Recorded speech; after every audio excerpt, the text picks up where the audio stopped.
오늘 또 바울은 전도 여행 중입니다. 제3차 전도 여행이라고 일컬어지는 그 전도 여행 중에 에베소에서 있었던 일이지요. 에베소라는 도시는 원래 굉장히 번성한 상업 도시였습니다.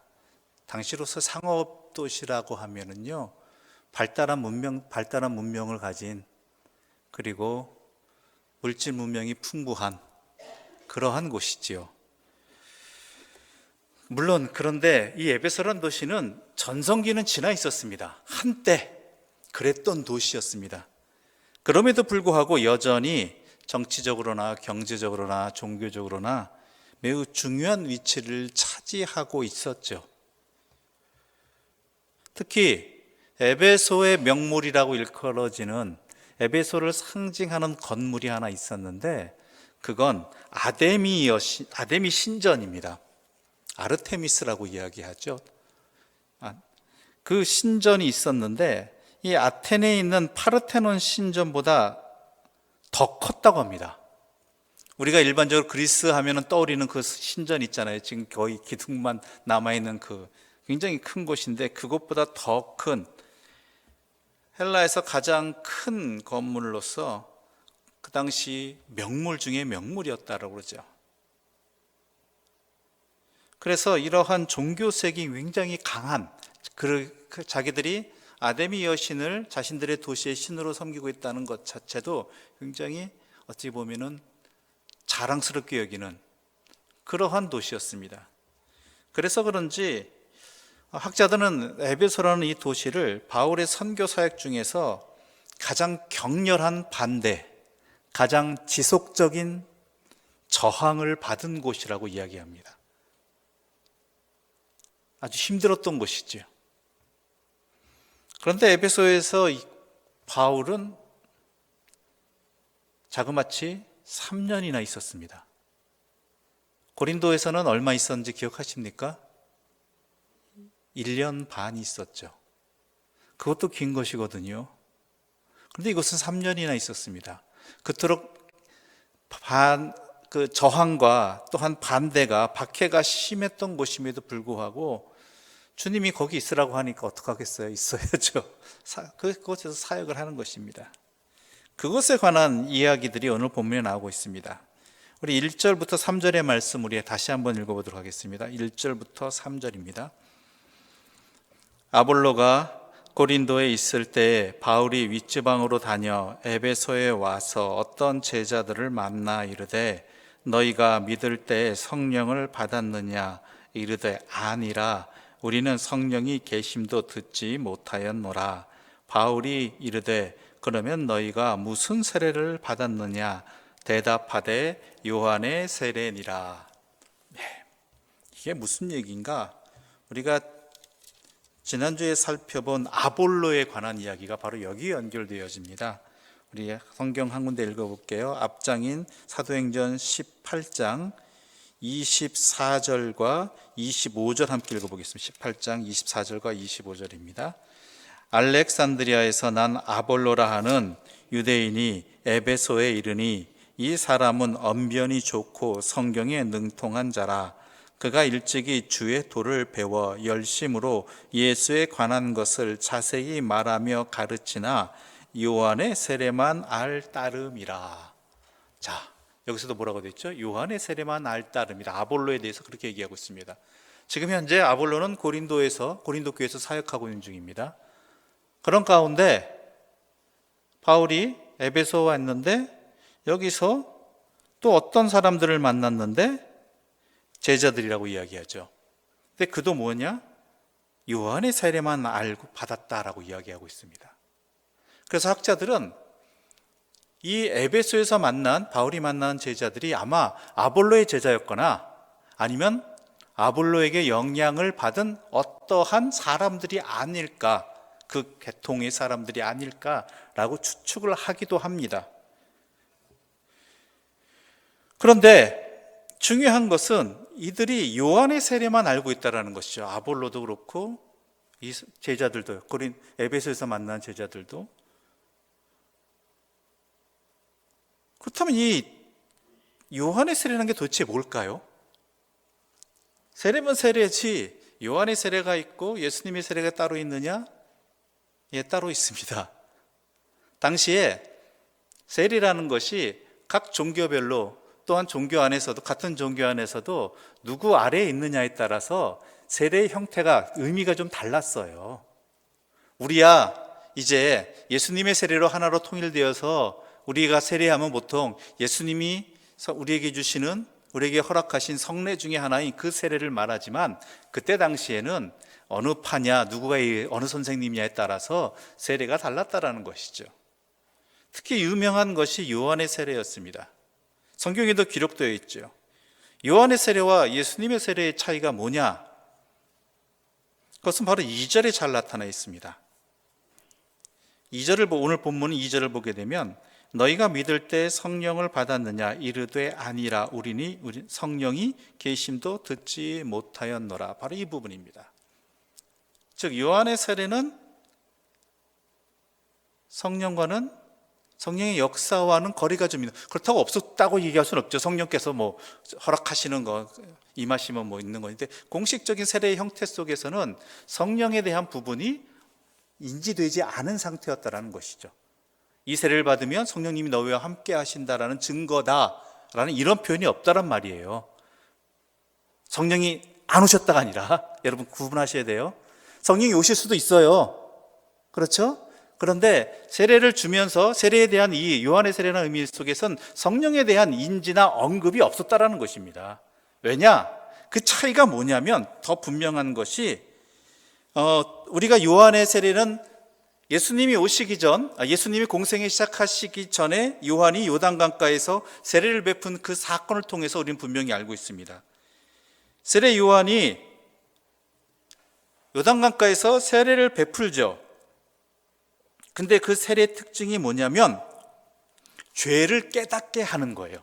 죄를 깨닫게.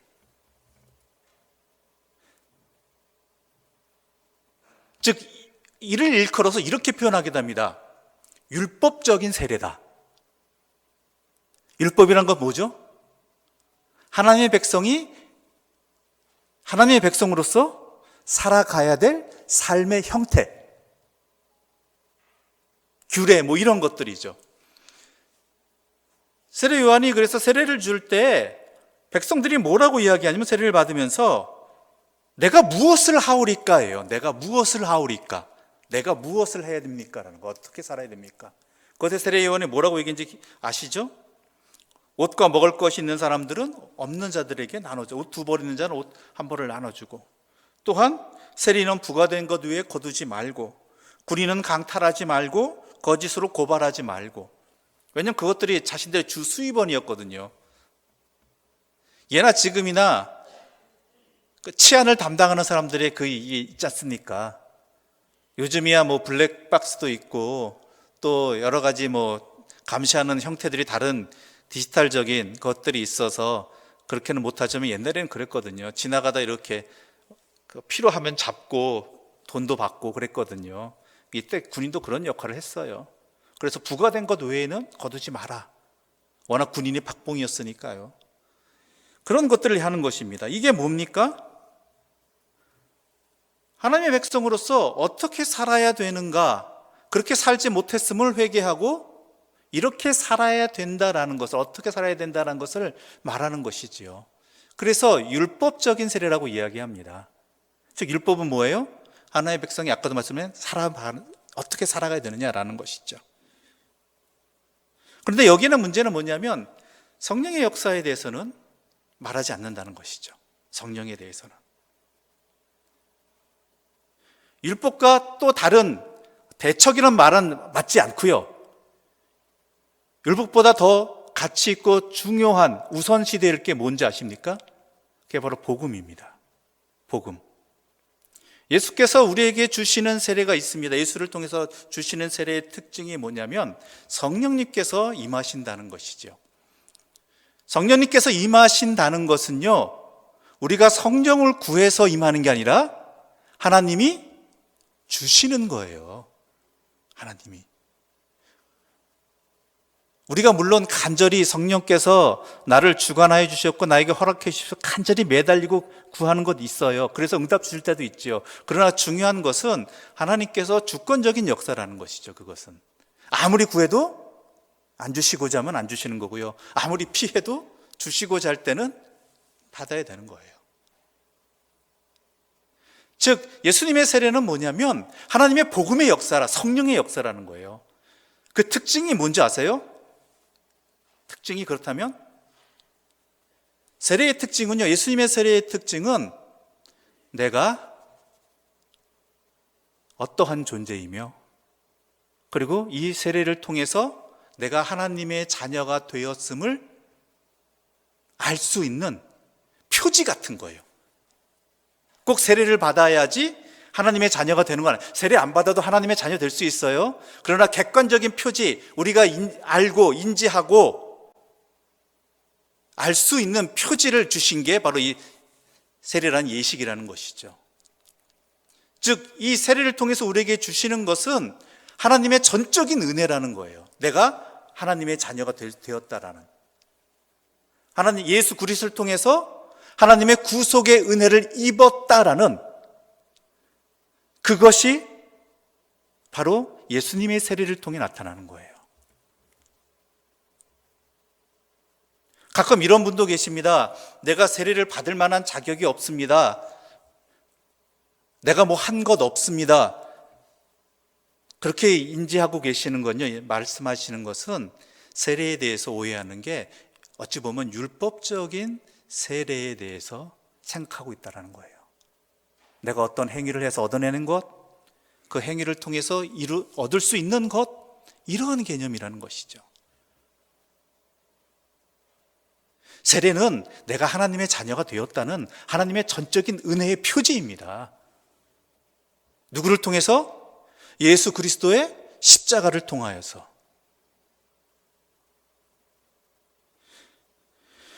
그래서 이것을 이렇게 표현할 수 있습니다. 정리하자면 율법은 내가 무엇인가를 하는 것입니다. 내가 무엇을 하는 것.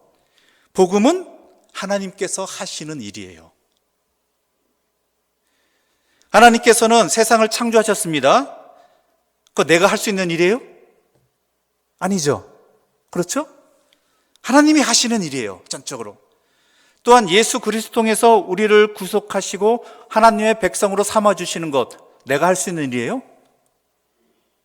내가 어떤 행위를 해서, 무엇을 해서 내가 하나님의 자녀가 될 수 있는 자격을 얻을 수 있습니까? 내가 신앙생활 몇 년 하면, 아니면 뭐 어떤 행동을 하면 내가 하나님의 자녀가 될 수 있는 그런 권리를 얻습니까? 전혀 아니잖아요. 우리의 권한 벌써 밖에 이래요. 전적인 하나님의 은혜예요. 이게 바로 복음이고, 그것을 증거하는 성례 중에 하나, 성례가 바로 세례라는 것이죠. 예수 그리스도의 보혈의 은혜로서 내가 하나님의 자녀가 되었다라는 인치심을 받. 그래서 성령이 임하시는 거예요, 그 증거로서.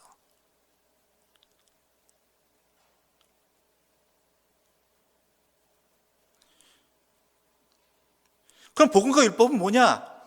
둘 다 중요한데요. 복음이 먼저예요, 복음이. 복음은 뭐냐면, 복음을 통해서 내가 구원을 받는 거예요.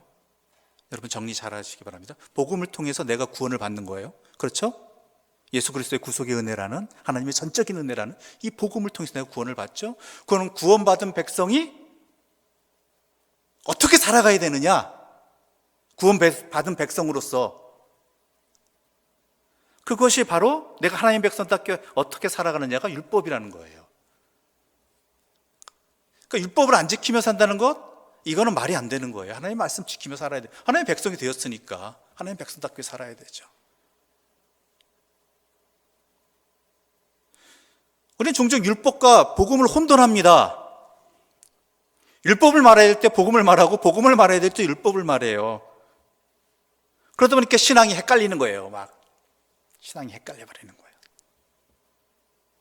특히 민감한 문제들에 있어서 어떻게 판단하고 어떻게 행동해야 되겠는가, 이것을 아주 명쾌하게 정리한 내용이 있었습니다. 그게 뭐냐면, 어렵지도 않아요. 그 상황을 율법을 통해서, 하나님의 말씀을 통해서 판단하고, 율법을 통해서 그리고 해결은 어떻게 해야 되느냐? 복음으로 해결해야 된다는 거예요. 복음으로.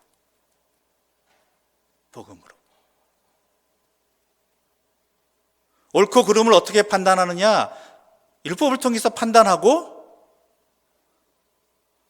그러나 그러한 어떻게 행동해야 되느냐는 복음의 행동으로 해야 된다는 거지. 예수 그리스도의 사랑, 은혜, 하나님께서 나에게 베풀어 주신 그 사랑과 은혜로서 같이 그것을 해결해 나가야 된다는 것이죠.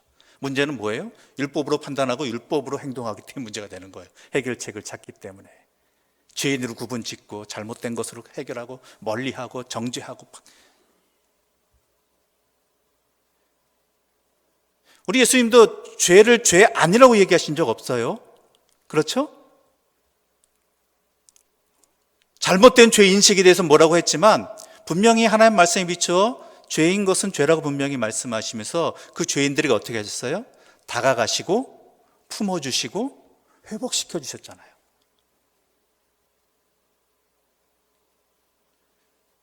유대교의 바리새인이나 제사장이나 율법학자는 어떻게 했어요? 죄인이므로 멀리해야 된다, 정죄해야 된다,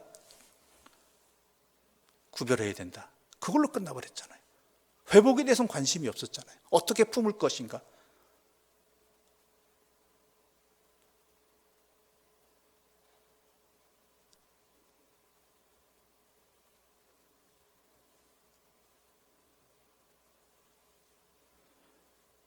아무튼 요한의 세례는 내가 어떻게 살아야 되는가, 그렇게 살지 못했음을 회개하고 이제부터는 이렇게 살아야겠다라는 그러한 세례였다면, 예수님의 세례는, 예수님께서 우리에게 주신 세례는 내가 하나님의 자녀가 될 수 없는 죄인이었음에도 불구하고 하나님의 전적인 십자가의 은혜로 하나님의 자녀가 되었다는 그러한 하나님의 자녀됨의 예표라는 것이죠. 증거라는 것이죠. 그것을 나타내는 그러므로 이 은혜를 입은 나는 그 은혜에 합당한 삶을 살아야 되는데 어떻게 살아가느냐?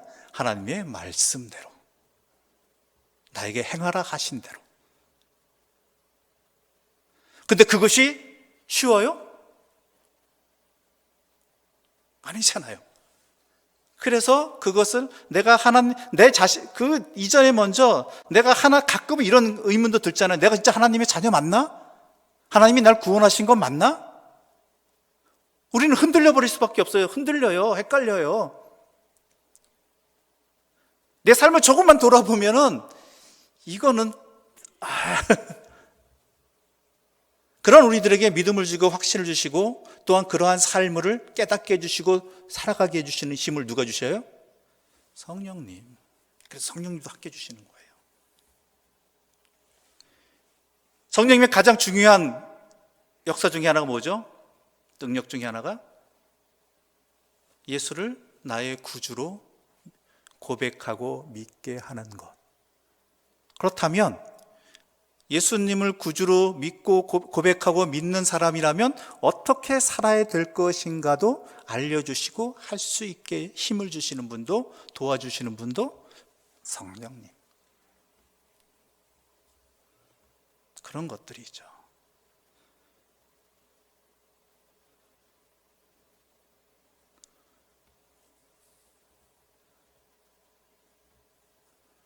그래서 어떤 일이 벌어집니까? 우리 5절부터 함께 좀 읽어볼까요?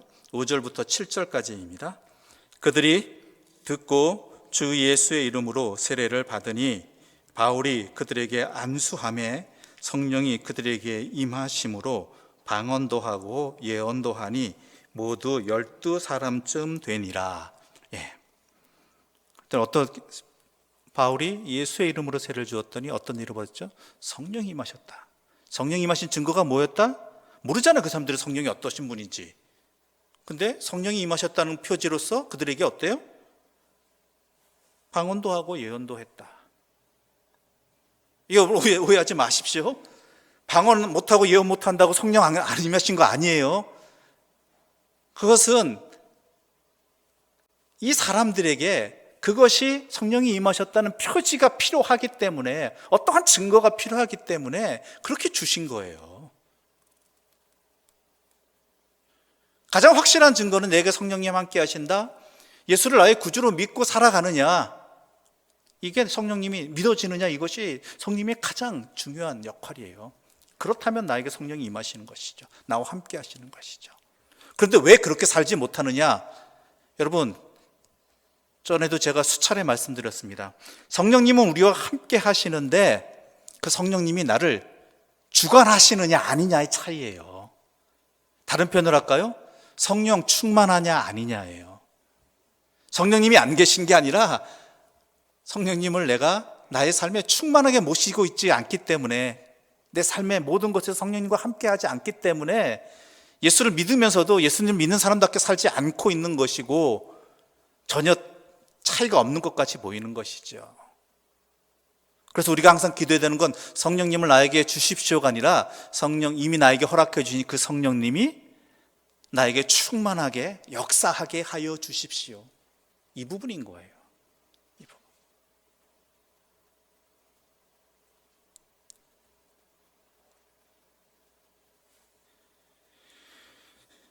바로 그 부분이 오늘 본문에 나타난 것입니다. 조금이나마 여러분에게 요한의 세례가 도대체 뭐길래 아볼로에게도 오늘 이 제자들에게도 나타났을까라는 이것에 대한, 요한에 대한 세례에 대한 설명이 조금은 정리가 되었으면 합니다. 우리는 예수의 세례를 받은 사람들입니다.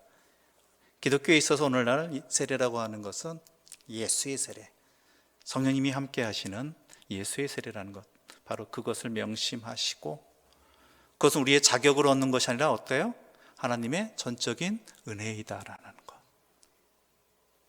그 세례를 받은 것은 뭐냐? 이제부터 나는 하나님의 그 은혜를 입었으므로, 하나님의 백성이 은혜로 되었으므로 하나님의 백성답게 앞으로 살아야겠다라는 결단의 자리가 이어지게 되는 거예요. 같이. 만달란트의 은혜, 탕감의 은혜를 받았으면 그 탕감받은 은혜를 누리며 살아야 되죠. 제대로 살아야 되죠. 백단에는 빚진 자 앞에 두고 난리치는 그러한 모습은 바로 우리가 받은 은혜를 쏟아버리는 일이 되어버리는 것입니다.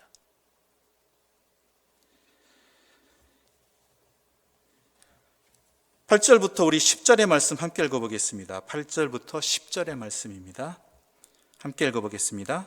바울이 회당에 들어가 석 달 동안 담대히 하나님 나라에 관하여 강론하며 권면하되 어떤 사람들은 마음이 굳어 순종하지 않고 무리 앞에서 이 도를 비방하거늘 바울이 그들을 떠나 제자들을 따로 세우고 두란노 서원에서 날마다 강론하니라. 2해 동안 이같이 하니 아시아에 사는 자는 유대인이나 헬라인이나 다 주의 말씀을 듣더라. 예, 그렇죠. 그 다음에 바울이 회당에 들어갑니다. 항상 바울은 회당에서 먼저 복음을 전하죠. 바울은 유대인을 버리지 않았습니다. 물론 상처 있고 유대인에 대한 안타까움도 많이 있고 실패도 하였지만 그래도 회당에 있으면 회당 가서 먼저 전했습니다. 그런 가운데 회당에서 복음을 증거하는데 석 달 동안 담대히 하나님 나라에 관하여 강론했다라는 것이죠. 하나님 나라에서 하나님이 다스리심에 대해서. 그런데 그럼에도 불구하고 이 회당 안에서 여전히 뭐예요? 어떤 사람이 나타나요? 마음이 굳은 자들이 항상 있더라는 거예요. 마음이. 회당 안에 있다는 건 뭐예요? 하나님의 말씀을 듣고자 모인 사람들이에요. 그렇죠? 물론 예수님의 복음은 알지 못하지만 구약의 성경의 내용은 믿고 그 하나님을 믿는 사람들이에요. 알고. 그럼에도 불구하고 마음이 굳은 자들은 꼭 있다라는 것이죠. 그래서 거부하고 비방하는 사람들로 인해서 바울은 유대인들의 회당을 떠날 수밖에 없었고, 그래서 따로 사람들을 자기의 그 강론을 이해하고 또한 영접하는 사람들을 따로 모아서 어떻게 해요? 두란노 소원이라고 하나 세우는 것이죠. 거기서. 그래서 강론하였죠. 거기서 복음을 전한 것입니다. 그랬더니 어떤 일이 벌어져요? 2해 동안 이같이 하니 아시아에 사는 자는 유대인이나 헬라인이나 다 주의 말씀을 듣더라. 참, 이 구절도 참 그렇습니다. 뭐냐? 두 해 동안 이와 같이 아시아에 사는 자는 유대인이나 헬라인이나 다 주의 말씀을 듣더라라는 개념이 두 가지예요. 하나는 그 말씀을 듣고 응답하였다, 영접하였다가 될 수 있겠지만, 바울이 곳곳을 다니면서 복음을 전했다. 그러나 들은 자들 중에는 마음이 굳어서 비방하는 사람들도 있었고, 그렇지 아니하고 영접한 사람들도 있었다. 그러나 바울은 예수님이 이끄시는 대로 곳곳을 다니면서 복음을 전했다. 모두 성공한 건 아니다, 이런 개념. 하지만 바울은 다 전했다라는 거다.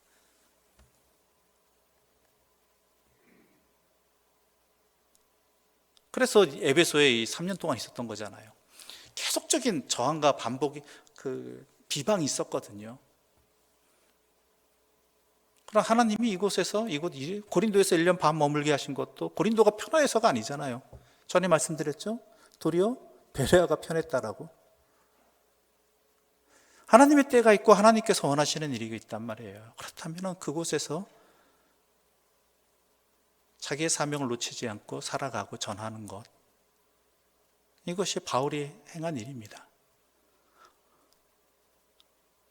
어찌 보면 바울의 선교 역사는 매우 성공적이었다라고 말하기엔, 오늘날 우리들이 판단하기에, 우리들의 그 성공과 실패의 개념 속에서는 성공한 사람이라고는 이야기하기에는 물론 훌륭한 사람이고 열심히 한 사람이지만, 그럼에도 불구하고 많은 교회들의 문제가 발생했고 곳곳에, 그리고 또한 그 교회들이 바울로 인해서 부흥하고 번성하고 규모가 커지고 이런 것들보다는 여러 가지 어려움 속에서 처해 있었던 것들, 그래서 심지어는 바울에 대해서 비방하기도 하는 사람들도 있었고 하였지만, 중요한 것은 바울이 그런 것에 아랑곳하지 아니하고, 물론 힘들어하고 괴로워하기도 했지만 주님이 이끄시는 곳이라면 어디든 가서 자기에게 해야 할 일을 하고, 또한 복음을 끝까지 전했다라는 것, 이것이 중요한 것입니다. 왜요? 물을 주시고 또한 자라게 하시고 거두시는 이는 누구셔요? 하나님이시다. 바울은 이것을 항상 잊지 않았어요. 그래서 바울이 자신의 어떤 그 개척자의 특권, 그리고 이 사람들, 이 도시에는, 이 교회에는, 이 사람들에게는 내가 복음을 전했으니까 이 사람들은 내 편이 돼야 되고 나를 인정해야 되고, 이런 것들에 대해서 자유로울 수가 있었던 거예요.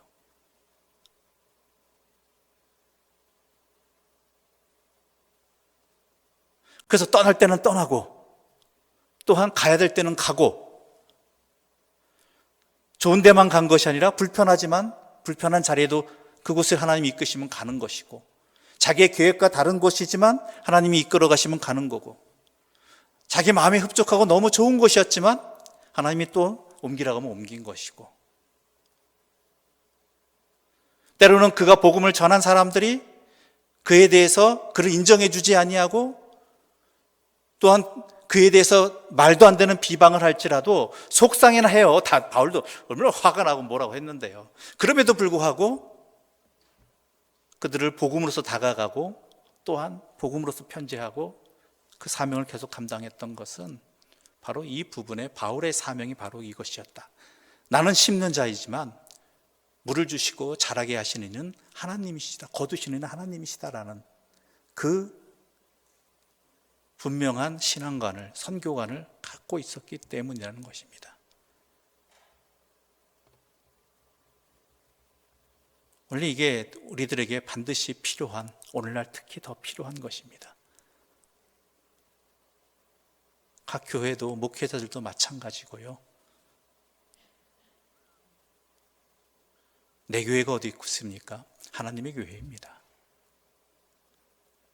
하나님께서 이끌어 가시고 하나님께서 하시는 것이고, 때로는 하나님께서 나누게 하시면 나눠지는 것이고, 또한 모이게 하시면 모이게 하시는 것이고, 그것을 분명히 해야 된다는 것이죠. 그저 움켜쥐고 또한 자기 소유로 삼으려고 하고 자기 뜻에 좌지우지하려고 하다 보면요, 복음에서 벗어나는 자기 사명을 잃어버린, 본질을 잃어버린 그러한 행동들을 하게 되고 그것을 정당화하기 위해서 때로는 하지 말아야 될 일들도 하게 된다라는 것입니다.